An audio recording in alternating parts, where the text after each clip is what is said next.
അലൈക്കും. മുത്തുമണികളെ, സുഖം തന്നെയാണ്, അൽഹംദുലില്ലാ. നിങ്ങളൊക്കെ പ്രാർത്ഥന കൊണ്ട് ഇങ്ങനെ പോവുകയാണ്. പിന്നെ ഞാനിന്ന് പറയുന്നത് അൽഹംദുലില്ലാ പിന്നെ തേജ നിസ്കാരത്തിനെ പറ്റിയാണ്. നമ്മൾ തേജ നിസ്കാരം നിസ്കരിക്കുമ്പോൾ പിന്നെ നമ്മൾ 4 മണിക്കിലേക്കല്ല നിസ്കരിക്കുക. ഏറ്റവും നല്ലത് 2 മണിക്കാണ് നിസ്കരിക്കുന്നത്.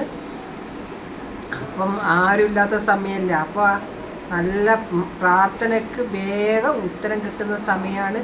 അപ്പം നമ്മൾ എത്ര വേണമെങ്കിലും നമ്മൾ നിസ്കരിക്കാം. പക്ഷേങ്കിൽ ഏറ്റവും കുറവ് 2 റക്അത്താണ്. ആ 2 റക്അത്ത് നിസ്കരിക്കുമ്പോൾ ഒന്നാമത്തെ നിസ്കാരം നിസ്കരിച്ച് കഴിഞ്ഞ് രണ്ടാമത്തെ റക്അത്തിന് സാധാരണ നിസ്കരിക്കുന്ന പോലെ നിസ്കരിക്കാം. പിന്നെ എന്നിട്ട് നിസ്കരിച്ച് കഴിഞ്ഞിട്ട് നമ്മളെന്ത് ചെയ്യുക, രണ്ടാമത്തെ റക്അത്ത് നിസ്കരിച്ച് കഴിഞ്ഞ് പിന്നെ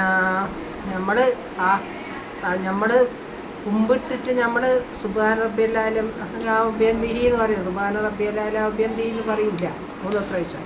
അത് പറഞ്ഞതിന് ശേഷം ആ കുമ്പിട്ടെടുത്ത് തന്നെ നമ്മളെന്ത് ചെയ്യുക, നമ്മൾ അള്ളാഹിനോട് നമ്മളെല്ലാ വിഷമങ്ങളും പറഞ്ഞ് പ്രാർത്ഥിക്കുക.